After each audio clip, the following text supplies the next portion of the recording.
शर्मा जी है ना करो।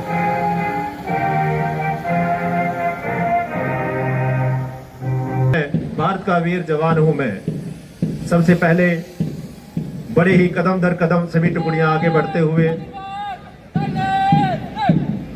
एएसपी श्री शिवम जी, सबसे पहले महिला पुलिस बल की टुकड़ी जिसके परेड कमांडर पीएसआई, जोरदार क्लैपिंग प्लीज। बड़ा ही मनमोहक नजारा परेड की टुकड़ियों का मार्च पास्ट में कदम दर कदम आगे बढ़ते हुए शानदार प्रदर्शन दिखाते हुए।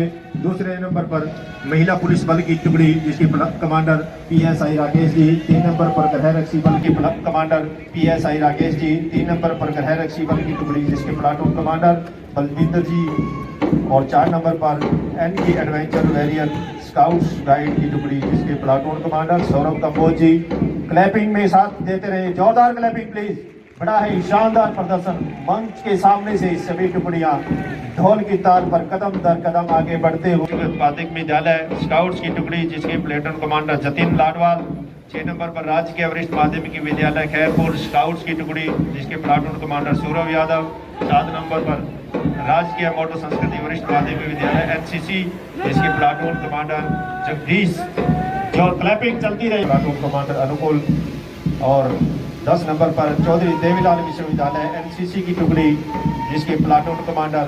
मानो ये टुकड़ियां कह रही है, हर तूफान को मोड़ दे जो हिंदुस्तान से टकराए, हर तूफान को मोड़ दे जो हिंदुस्तान से टकराए, चाहे तेरा सीना हो छलनी तिरंगा ऊंचा ही लहराए। बड़ा ही मनमोहक गृह रक्षी बल की टुकड़ी जिसके प्लाटून कमांडर बलजिंदर सिंह जी, और 4 नंबर पर एनके एडवेंचर स्काउट्स जिसके कमांडर सौरभ कंबोज जी, 5 नंबर पर राजकीय आश्रितों को अनुकंपा के आधार पर नौकरियां प्रदान की जा चुकी हैं। आज जनता और सरकार का सीधा संपर्क है। पेंशन आउटसोर्सिंग सेवाओं में युवाओं को ठेकेदारों के शोषण से बचाने के लिए हरियाणा रोजगार कौशल रोजगार निगम की स्थापना की है। युवाओं के 21वीं सदी की आधुनिक शिक्षा देने के लिए नई राष्ट्र नीति शिक्षा नीति लागू की गई है। युवाओं को स्किल से जोड़ने के लिए देश का पहला विश्वकर्मा विश्वविद्यालय पलवल के दुधौला के अंदर शुरुआत की गई है। आज खेल जगत में हरियाणा का बड़ा नाम है। हमारे युवा बड़ी उपलब्धि प्राप्त कर रहे हैं, देश प्रदेश का नाम रोशन कर रहे हैं। जो हरियाणा पहले दूध दही का खाना देशा में देश हरियाणा कहलाता था और किसानों की धरती कहलाता था, आज गोल्ड मेडल की खान कहलाने वाला हरियाणा बन चुका है।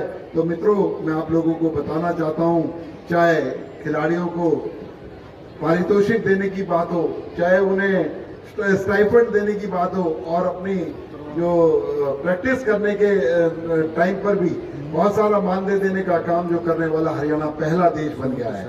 महिलाओं की जो भागीदारी है उसको भी हम लोगों ने सुनिश्चित करने का काम किया है। हमने गांवों के विकास में महिलाओं की भागीदारी सुनिश्चित करने के लिए पंचायती राज संस्थाओं में महिलाओं को 50% प्रतिनिधित्व दिया है। स्वामित्व योजना के तहत प्रदेश को लाल डोरा मुक्त बनाना व महिलाओं के लिए जीविका के अवसर बढ़ाने के लिए 1/3 राशन डिपो भी महिलाओं के नाम पर आवंटित करने का काम हरियाणा की सरकार करने जा रही है। अटल किसान मजदूर कैंटीन व वीटा बिक्री केंद्रों का संचालन भी महिलाओं के हाथ में सौंपा गया है। हर घर गृहिणी योजना के तहत गरीब महिलाओं को 500 रुपए में सिलेंडर उपलब्ध कराए जाने का काम भी हरियाणा की सरकार कर रही है। अब तक 14.38 लाख परिवारों के सिलेंडर रिफिल कर 177 करोड़ रुपए की सब्सिडी लोगों को प्रदान की जा चुकी है। बहन बेटियों को उच्चतर शिक्षा की सुविधा प्रदान करने के लिए सरकार ने 20 किलोमीटर के दायरे में एक कॉलेज स्थापित किया है। प्रदेश में अब तक 81 नए कॉलेज खोले गए हैं, इनमें से 31 लड़कियों के लिए हैं।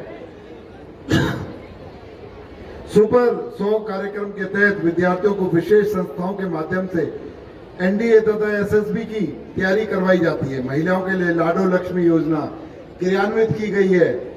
अब तक 3 किश्तों में 8.63 लाख से अधिक महिलाओं के खाते में 441 करोड़ रुपए की राशि भेजी जा चुकी है। छोटे बच्चों को गुणवत्तापूर्ण प्री स्कूल शिक्षा प्रदान करने के लिए 4,000 आंगनबाड़ी केंद्रों को प्ले स्कूल में व स्कूलों के अंदर अपग्रेड किया गया है तथा बच्चों को कुपोषण से निजात दिलाने के लिए पौष्टिक आहार प्रदान किया जा रहा है।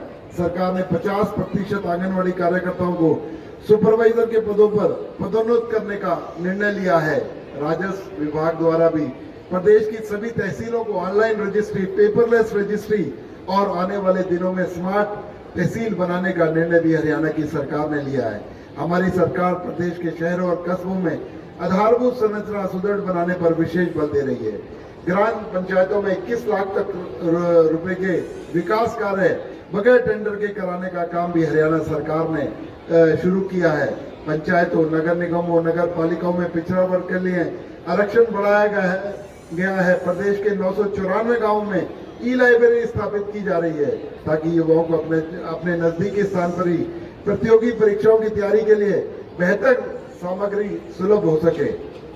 मित्रों, गांवों में सफाई कर्मियों का मानदेय को भी बढ़ाकर 16,000 से 19,000 करने का काम हरियाणा की सरकार ने किया।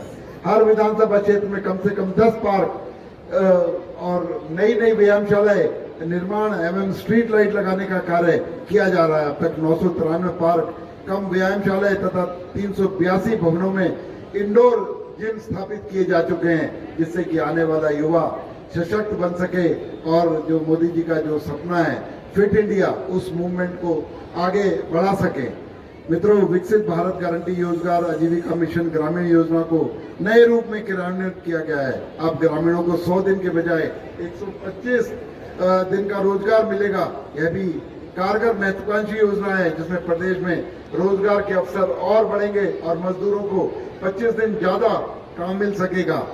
मैं मित्रों आप लोगों को यहाँ पर बताना चाहता हूँ कि इसके साथ साथ जो हमारे सिरसा गणतंत्र दिवस के गौरवपूर्ण अवसर पर हमें ये बताते हुए प्रसन्नता हो रही है कि भारत की सरकार द्वारा सिरसा की बेटी जो अंतर्राष्ट्रीय हॉकी खिलाड़ी सविता पुनिया को पद्मश्री सम्मान से अलंकृत किया गया है। ये सिरसा वासियों के लिए बहुत बड़ी खुशी की बात है। मैं आप सब लोगों से कहूंगा एक बार जोरदार ताली बजाकर हमारी बेटी, हमारी बहन सविता पुनिया को सम्मान देने का काम करें। यह सम्मान उनके वर्षों की अनेकों वर्षों की कड़ी मेहनत, अनुशासन और राष्ट्र के प्रति समर्पण का परिणाम है। सविता पुनिया आज देश की लाखों बेटियों के लिए प्रेरणा है। हरियाणा सरकार द्वारा खेलों को बढ़ावा देने, उत्कृष्ट खिलाड़ियों को प्रोत्साहन देने तथा बेटी बचाओ बेटी पढ़ाओ जैसी योजनाओं के माध्यम से बेटियों को शिक्षा, खेल और हर क्षेत्र में आगे बढ़ाने का जो अवसर दिया जा रहा है, उसका सशक्त उदाहरण हरियाणा की बेटी सविता पुनिया है। उनकी उपलब्धि साबित करती है कि जब बेटियों को समान अवसर और सहयोग मिलता है तो प्रदेश ही नहीं पूरे देश का नाम रोशन करती हैं। तो मैं आज गणतंत्र दिवस के पावन अवसर पर हम सबको ये प्रतिज्ञा करनी होगी कि हम भी अपने कर्तव्य का पालन करें और माननीय मोदी जी ने 2047 में विकसित भारत का जो संकल्प किया है उसमें कुछ ना कुछ अपना योगदान दें और सभी नागरिकों को संविधान के प्रति हम लोग सजग करेंगे, ऐसी भी प्रतिज्ञा लेने का हम लोग काम करें। अंत में मैं एक बार फिर आप सभी को गणतंत्र दिवस की पुनः बधाई एवं शुभकामनाएं देता हूं। आइए 77वें गणतंत्र दिवस के इस पावन अवसर पर हम अपनी महान संस्कृति, परंपराओं और उच्च नैतिक मूल्यों पर चलते हुए देश और प्रदेश को स्वच्छ, स्वस्थ, खुशहाल और विकसित बनाने के लिए एकजुट होकर काम करने का संकल्प लें। जय हरियाणा, जय हिंद, जय हरियाणा, वंदे। धन्यवाद। आज के मुख्य अतिथि महोदय का